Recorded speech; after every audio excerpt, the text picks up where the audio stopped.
தமிழ்ல கும்கி, சுந்தரபாண்டியன், கொம்பன், குட்டிப்புலி, மிருதன் உள்பட்ட பல வெற்றி படங்கள்ல நடிச்ச பிரபல நடிகையான லட்சுமி மேனன் ஒரு பரபரப்பான கடத்தல் வழக்குல சிக்கியிருக்கிறாங்க.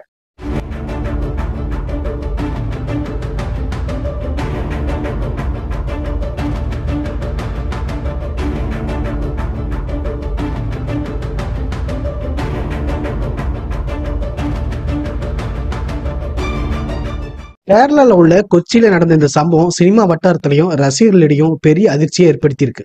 ஆகஸ்ட் 24 ஐடி ஊழியரான அலுவா பகுதியை சேர்ந்தவரான ஆலியா சா சலீம் அப்படிங்கிற நபர் கொச்சியில இருக்கிற ஒரு பார்ல தன்னோட நண்பர்களோட போயிருக்கிறாரு. அதே பாருக்கு தான் நடிகை லட்சுமி மேனனும் அவருடைய நண்பர்களான மிதுன், அனீஸ், சோனாமோல் அப்படிங்கிற ஒரு பொண்ணும் போயிருக்கிறாங்க. இவங்களுமே அலுவா மற்றும் பரவூர் பகுதியை சேர்ந்தவங்க தான். அந்த பார்ல இந்த ரெண்டு குரூப்புக்குமே வாக்குவாதம் போயிருக்கு. இந்த வாக்குவாதம் அப்ப சண்டையா மாறி இருக்கு. அப்ப நைட் 11:45 மணி அளவுல லட்சுமி மேனனும் அவருடைய நண்பர்களும் ஆலியாசா சலீம லட்சுமி மேனன் கார்ல வலுக்கட்டாயமா ஏத்திட்டு போயிருக்காங்க. கார்ல வச்சுமே ஆலியாசா சலீம கடுமையை தாக்கவும் செஞ்சிருக்காங்க.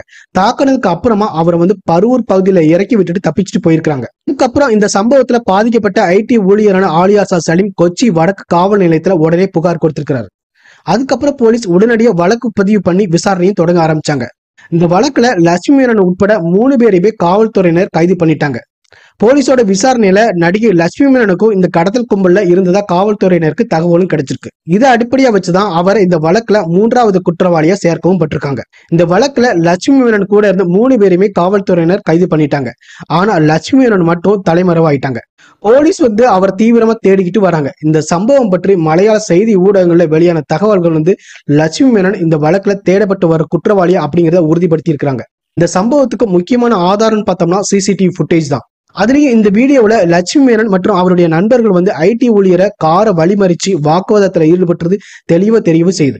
இந்த ஆதாரத்தை வச்சுதான் போலீஸ் லட்சுமி மேனனை இந்த வழக்குல 3வது குற்றவாளியை சேர்த்திருக்காங்க.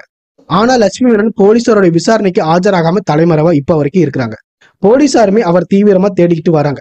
இப்ப வரைக்கும் லட்சுமி மேனன் தலைமறைவா இருக்கிறதால இந்த வழக்குல லட்சுமி மேனன் நேரடியா சம்பந்தப்பட்டவர் அப்படிங்கறத உறுதிப்படுத்தவும் செஞ்சிருக்கு.